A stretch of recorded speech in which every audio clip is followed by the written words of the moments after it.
നിങ്ങളെല്ലാവരും social media വഴി കേട്ടൊരു കാര്യമല്ലേ, ഞാൻ 60 കോടിയുടെ വീട്ടിലാണ് താമസമെന്നും എനിക്ക് ലക്ഷറി കാർ ഉണ്ടെന്നൊക്കെ. അപ്പം ഞാൻ ഇന്ന് എൻ്റെ 60 കോടിയുടെ വീടും ലക്ഷറി കാറൊക്കെ ഒന്ന് നിങ്ങൾക്ക് കാണിച്ചു തരാമെന്ന് കരുതി. ഇതാണ് എൻ്റെ വീട്. ഇതെനിക്ക് 60 അല്ലട്ടോ, 600 കോടി വില മതിക്കുന്ന സാധനമാണേ. സോഷ്യൽ മീഡിയ പറയുന്ന സത്യം എന്നുള്ളപ്പോൾ മനസ്സിലായില്ലേ? ആ കാണുന്നതാണ് എൻ്റെ കാറ്, ലക്ഷറി കാറ്. ഷിഫ്റ്റ് എന്നായി എന്നുള്ളതും സോഷ്യൽ മീഡിയ പറഞ്ഞപ്പോട്ടോ ഞാൻ അറിഞ്ഞ്. ഏതായാലും വാ അകത്തേക്ക് പോവാം. ഇവിടെ കയറി വരുമ്പോ തന്നെ ആദ്യം കാണുക എൻ്റെ വരയുടെ ലോകമാണ്. ഇതാണ് എൻ്റെ വരയുടെ ലോകം. എന്താ പറയട്ടെ,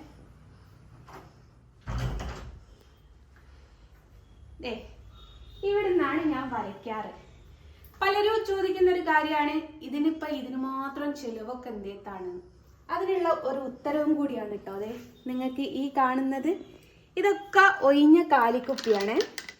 ഇതൊക്കെ കണ്ടോ, 2 ചാക്ക് നിറയുണ്ട്. ഈ 2 ചാക്കല്ല കേട്ടോ, ഒരു ചാക്ക് ഇതാ അവിടെയുണ്ട്. ഈ പെയിൻ്റൊക്കെ കണ്ടില്ലേ, ഇതൊക്കെ എനിക്ക് വർക്ക് ചെയ്യാൻ വേണ്ടിയിട്ട് മേടിച്ചു വെച്ചതാണ്. ഇനി ഇതിലൊന്നും സാധനം ഇല്ലാന്നും കൂടി പറഞ്ഞേക്കരുത് കേട്ടോ, എല്ലാത്തിലും സാധനമുണ്ട്. ഇതൊക്കെ പൊട്ടിക്കാത്ത പാക്കറ്റാണ്. എല്ലാം തെളിയിക്കേണ്ട ഒരു അവസ്ഥയാണ് മക്കളെ. പിന്നെ ഈ സൈഡിൽ എനിക്കിതേ ഒരുപാട് സ്ഥലങ്ങളിൽ നിന്ന് കുറേ മൊമെൻറ്റോയും കാര്യങ്ങളൊക്കെ കിട്ടിയതും എനിക്കൊരു അവാർഡ് കിട്ടിയതാട്ടോ.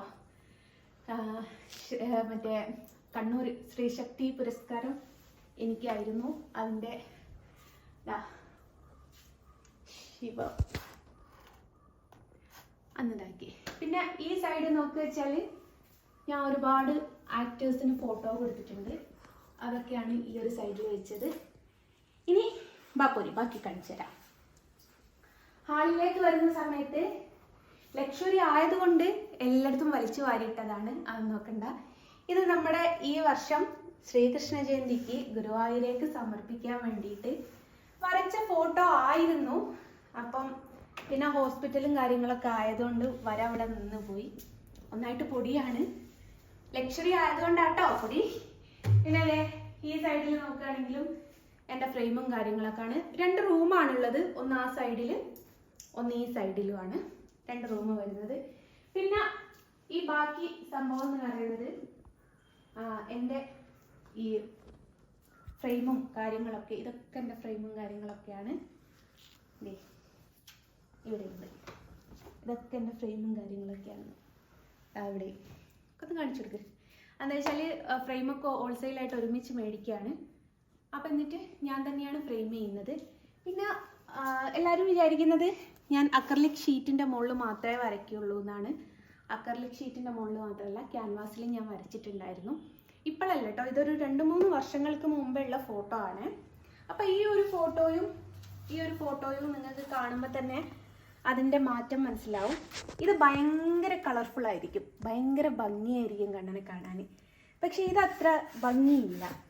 അപ്പോൾ ഈ ക്യാൻവാസിൽ വരച്ചിട്ട് ആർക്കും വേണ്ട, എല്ലാവർക്കും അക്രലിക് ഷീറ്റ് മതി. പിന്നെയെന്ന് വെച്ചാൽ ക്യാൻവാസിന് ഭംഗിയില്ലെങ്കിലും സ്ക്വയർ ഫീറ്റിന് അങ്ങാണ്ടാണ് പൈസ മേടിക്കുന്നത്. ഞാൻ മേടിച്ചിട്ടില്ല കേട്ടോ, ഞാൻ ചെറിയ പൈസ കഴിഞ്ഞും കൊടുത്തത്. അപ്പോൾ ഇരട്ടി പണിയാണ്. ഇതാകുമ്പോൾ നല്ല കളർഫുള്ളായിട്ട് കിട്ടുകയും ചെയ്യും. ചിലവ് ഈ ക്യാൻവാസിനെക്കാട്ടിലും ചിലവ് ഇതിനാണെങ്കിലും പക്ഷെ നല്ല കളർഫുള്ളായിട്ട് കിട്ടുകയും ചെയ്യും, നല്ല ഭംഗിയും ഉണ്ടാവും. ഈ ഒരു ഫോട്ടോ പൂർത്തീകരിക്കാൻ എനിക്ക് 2500 രൂപൻ്റെ അടുത്ത് ചിലവ് മാത്രം വരുന്നുണ്ട്. ഇത് വരച്ച് വെച്ചതാണ്, ഉണങ്ങിയിട്ടില്ല. ഇതാ ഇപ്പോൾ നേരെ വരച്ച് അതാ ഈ ഒരു വേഷം. പിന്നെ ഞാൻ ഒരു കുഞ്ഞു പരീക്ഷണമാണ് ഇത്. ഭയങ്കര ആഗ്രഹമായിരുന്നു ഒരു കുഞ്ഞു കണ്ണനെ വരച്ച് നോക്കുക എന്നുള്ളത്. പക്ഷെ നിങ്ങൾക്ക് എന്നെ സൂക്ഷിച്ച് നോക്കിയാൽ കാണാൻ ഫേസ് ഒന്നും റെഡി ആയിട്ടില്ല. എന്താ വെച്ചാൽ കൈ വരയ്ക്കുമെങ്കിൽ കുഞ്ഞ് വരയ്ക്കുമ്പോൾ മിനിമം അത്ര വലിപ്പെങ്കിലും വേണം.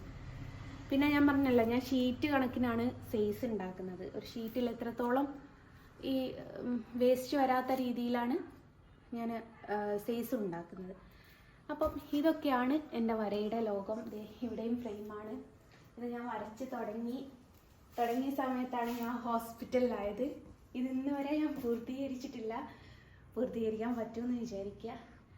അപ്പം ഈ കാണുന്നതാണ് മക്കളെ എൻ്റെ 60 കോടിയുടെ വീട്. ഇതെനിക്ക് ഞാൻ പറഞ്ഞല്ലോ 60 അല്ല 600 കോടി വില മതിക്കും. കാരണം എന്നെ ഞാനാക്കിയത് ഈ വീട്ടിൽ നിന്നാണ്. ഈ വീട് പണി തുടങ്ങിയ സമയത്താണ് കണ്ണനിലേക്കുള്ളൊരു വരയുടെ തുടക്കം കുറിച്ചതും ഒക്കെ. അപ്പോൾ പലരും എന്നോട് ചോദിക്കാറുണ്ട്, കണ്ണന് എന്തുകൊണ്ട് എന്നെ ഇപ്പോഴും ഇങ്ങനെ താഴ്ത്തി നിർത്തുന്നുണ്ട് എന്നുള്ളത്. അതിനുള്ള ഉത്തരം ഞാൻ ഒരു കാര്യം പറയട്ടെ, കഷ്ടപ്പെട്ടിട്ട് മുമ്പോട്ട് വരുമ്പോൾ നമുക്ക് ആ കഷ്ടപ്പാടിൻ്റെ വില അറിയുള്ളൂ. ഇത്രയും കാര്യങ്ങൾ ബാക്കി വെച്ചിട്ടാണ് ഞാൻ എൻ്റെ ഉമ്മാക്കും വാപ്പാക്കും ഒരു വീട് എന്നുള്ളൊരു സ്വപ്നവുമായിട്ട് ഇറങ്ങിയത്. അതിനും കുറേ ആൾക്കാർ നെഗറ്റീവ് പറഞ്ഞു, ഞാൻ പൈസക്ക് വേണ്ടിയിട്ട് ചെയ്യാണ്. പൈസക്കൊക്കെ വേണ്ടിയിട്ടാണെങ്കിലുണ്ടല്ലോ, എനിക്ക് എൻ്റെ ഈ ചുറ്റുപാട് ഇതിനു മുമ്പേ പുറത്ത് വിട്ടാൽ മതി. സഹതാപത്തിൻ്റെ പേരിൽ ഒരുപാട് ആൾക്കാർ എനിക്ക് ഓർഡർ തരും, അല്ലേ ഇത് തന്നെ നന്നാക്കി തരാൻ ആൾക്കാർ വരും.